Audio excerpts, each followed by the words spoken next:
Act 2, Scene 2 of A Raisin in the Sun. The younger family's dreams hang in the balance. As tensions rise and hopes clash, a pivotal moment unfolds in their cramped Chicago apartment. Walter's ambitions, Lena's sacrifices, and Benita's aspirations collide, revealing the weight of their choices. Watch closely as the family grapples with pride, prejudice, and pursuit of a better life.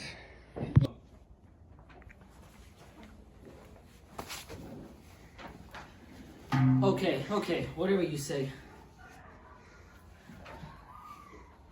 Look, we've had a nice evening. Let's not spoil it, huh?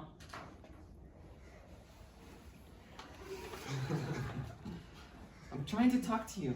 We always talk. Yes, and I love to talk. I know it and I don't mind it sometimes. I want you to cut it out. See, the moody stuff. I don't like it. You're a nice looking girl. All over. That's all you need.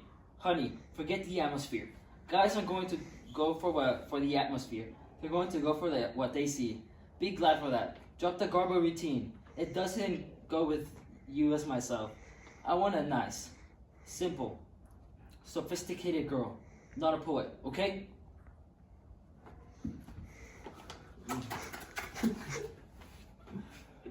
Why are you angry, George? Because this is stupid. I don't go out with you to discuss the nature of quiet desperation or to hear all about your thoughts. Because the world will go on thinking what it thinks regardless. Then why read books? Why go to school? It's simple. You read books to learn facts, to get grades, to pass the course, to get a degree. That's all it has. Nothing to do with thoughts.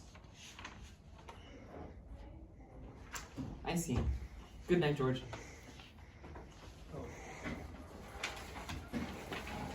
Oh, hello, Mrs. Younger. Hello, George. How are you feeling? Fine. How are you? Oh, a little tired. You know, them steps could get you after a day's work. You all have a nice time tonight. Yes, a fine time. Well, good night. Good night. Hello, honey. Why are you sitting like that for? I'm just sitting. Didn't you have a nice time? No. No? What's the matter? Mama, George is a fool. Honest. Is he, baby? Yes. You sure?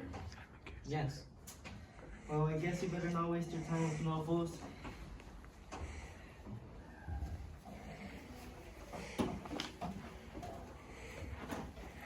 Mama, Yes, baby? thank you For what? for understanding me this time.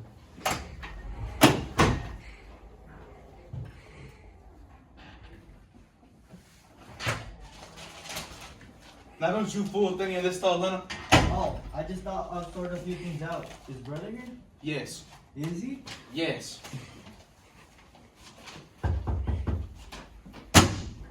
Hello there, little babies. What's going on? Oh, hello there, Johnson. Hello there yourself. How you doing this fine evening, Ruth? I'm fine, Miss Johnson. You? Fine. Ain't you starting to poke out yet with that little sweet baby? Oh, ain't we getting ready around here, though? Yes, sir. Looky there. We got those little kids over there. I'm telling you, your youngers is really getting ready to move on up in this household. God bless. Bless God. He good, ain't he? Oh, yes, he's good. I mean, he may work in mysterious ways sometimes, but he works, don't he? Yes, he does. Yes. I'm just so happy for y'all. And this here little child, Ruth, looks like she could just pop out with happiness any day now, don't she? Where's all the rest of the family? Oh, Benny's gone to bed. Huh, that's interesting. Ain't no sickness don't hit you, I hope, Ruth. And your sweet little child. No, she was just tired. She was out this evening. Oh, ain't that lovely? She's still going on with that little Murchison boy. Huh? That's lovely. You sure got lovely children. Younger me and Isaiah talks about all the time about what fine children you was blessed with. We sure do. Ruth, give Miss Johnson a piece of sweet potato pie and some milk, please. Oh, honey, I can't stay hardly a minute. Just dropped in to see if there's anything I can do. Thank you for the food, Ruth. Anyways, I guess y'all seen the newspaper over here. On the colored paper this week. No, they didn't get mine this week. Wow. You mean you ain't read about them colored people that was bombed out their place out there? Ain't it something how bad these here white folks is getting here in Chicago? Lord, getting so you think you right down in Mississippi. Sorry, I'm traumatized from all that. Of course, I think it's wonderful how our folks keep on pushing out. Kind of like that your baby gonna do in a couple months. However, you hear some of these Negroes around here talking about how they don't go where they ain't wanted and all that. But not me, honey. This is a lie, obviously, but whatever. Wilhelmina Othelia Johnson goes anywhere, anytime she damn well feels like it. If it were, yes, I do. Well, if it weren't left up to these here crackers, the poor here wouldn't have nothing. Oh, I always forget. You don't allow that word in your house. No, I don't allow it. Me neither. I'm so sorry. I was just telling Isaiah yesterday when he come using it in front of me. I said, Isaiah, it's just like Miss Younger says all the time. Don't you want some more pie? No, thank you. This was lovely. I got to get on over home and have my midnight coffee. Whoo, Big Miss Johnson needs a coffee. I hear some people say, don't let them sleep. But finds I can't close my eyes. Right lesson, I done had that last cup of coffee. Woo-hoo! My good night coffee, I calls it. Ruth, why don't you give Miss Johnson some more coffee? Thank you, sweetie. So kind of you. He sure gets it. Where's brother tonight? He's laying down. He sure gets his beautiful rest, don't he? Good looking man. Sure is a good looking man. Such a good woman, Ruth. And that little baby. I guess that's how come we keep on having babies around here. One thing about brother, he always know how to have a good time. And so ambitious, really ambitious there, Ruth. I can tell. I bet it was his idea y'all moving out to Cybrone Park. Lord, I bet this time next month, y'all's names will have been in the paper funny. Negroes invade Cybrone Park bombed. We ain't exactly moving out there to get bombed. Oh, honey, you know I'm praying to God every day that don't nothing like that happen. But you have to think of some... sorry, there's that nice coffee. Life like it is. And there, here in Chicago, Peckerwoods is some bad Peckerwoods. We done thought about this. Well, I guess. Woo! Hey there, Betty. You sure grown up a lot. Hello, Mrs. Johnson. How was school? Fine, thank you. Getting so she don't have time to talk to nobody these days. She's grown up. The child was on her way to the bathroom. I know, but sometimes she act like she ain't got time to pass the time of day with nobody. Ain't been to college. Oh, I ain't criticizing none, even though I kind of am. It's just, you know, how some of our young people's gets when they get a little education. Yes, well, I guess I better get on home.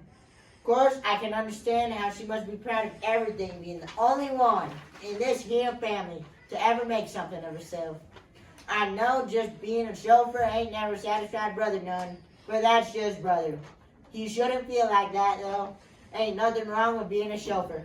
There's plenty wrong with it. What is it, darling? Plenty. My husband always said being any kind of a servant was a fit thing for a man to be. He always said a man's hands was made to make things or to turn the earth with, not to drive nobody's car for them.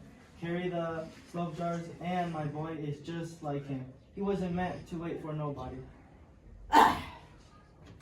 The youngers is too much for me. The youngers, I guess. You like Booker T. Washington said that time. Education has spoiled a good plow hand. Is that what old Booker T said? He sure did, baby. He sure did. Well, it sounds just like him. the fool. Yes, yes. Well, he was one of our great men. Who said so? You know me. You ain't never agreed about some things, Lena, younger. I guess I better be going. Good night. Good night. Oh, appreciate it. You can keep the paper. Good night. Good night, Miss Johnson.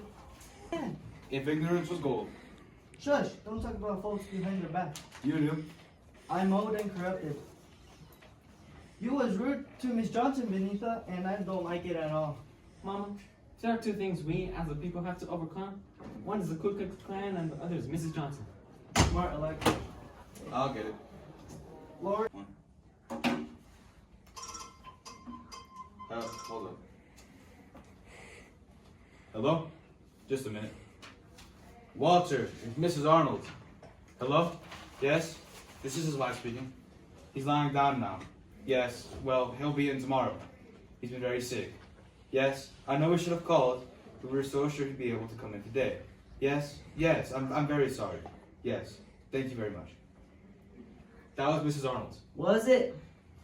She said you haven't been to work in 3 days. Ain't that sad? Ain't that all that crying sad? She said Mr. Walter has had to take a cab. Where have you been, Walter Lee Younger? You're gonna lose your job. That's right. Oh, Walter, and with your mother working like a dog every day? That's sad too. Everything is sad. son, what have you been doing for the past 3 days? Mama, you don't know what all the things a man can find to do leisure in this city. What's this? Friday night?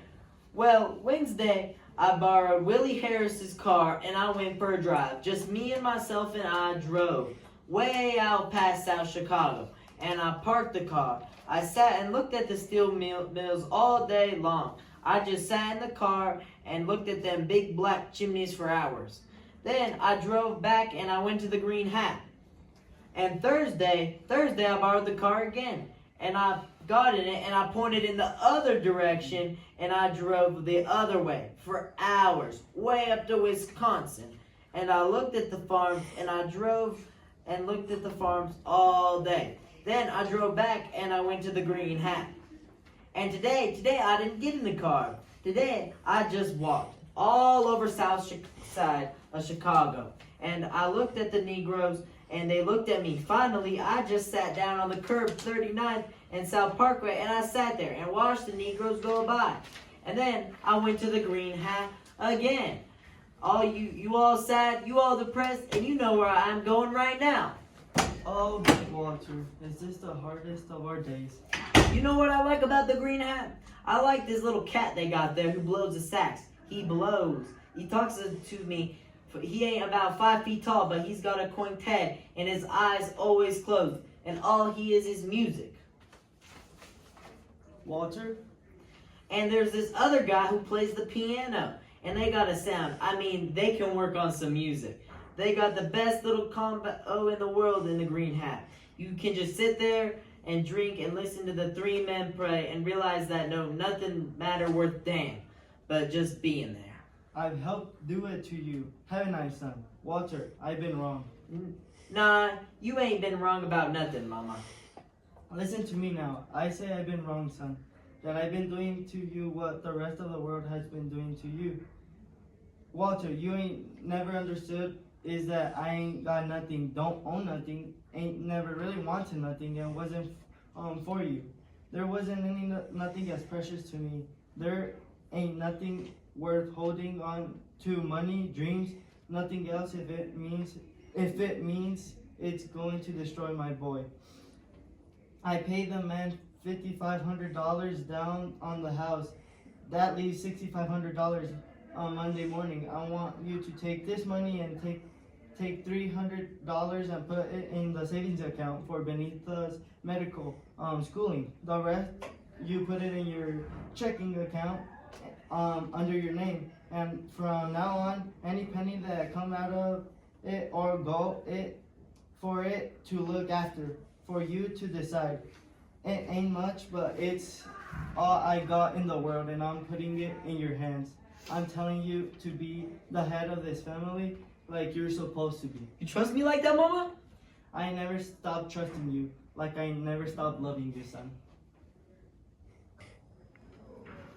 What's the matter, Dad? You drunk? No, Daddy ain't drunk. Daddy ain't ever gonna be drunk again. Well, good night, Daddy. Son, I feel like talking to you tonight. About what? Oh, about a lot of things. About you and what kind of man you're gonna be when you grow up.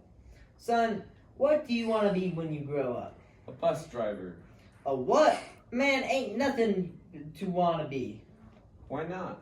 'Cause, man, it ain't big enough. You know what I mean? I don't know then. I can't make up my mind. Sometimes Mama asks me that too. And sometimes when I tell her, I just want to be like you. She says she don't want me to be like that. And sometimes she says she does. You know what, Travis? In 7 years, you're going to be 17 years old. And things are going to be very different with us in 7 years. Travis, when you are 17, I'll come home from my office downtown somewhere.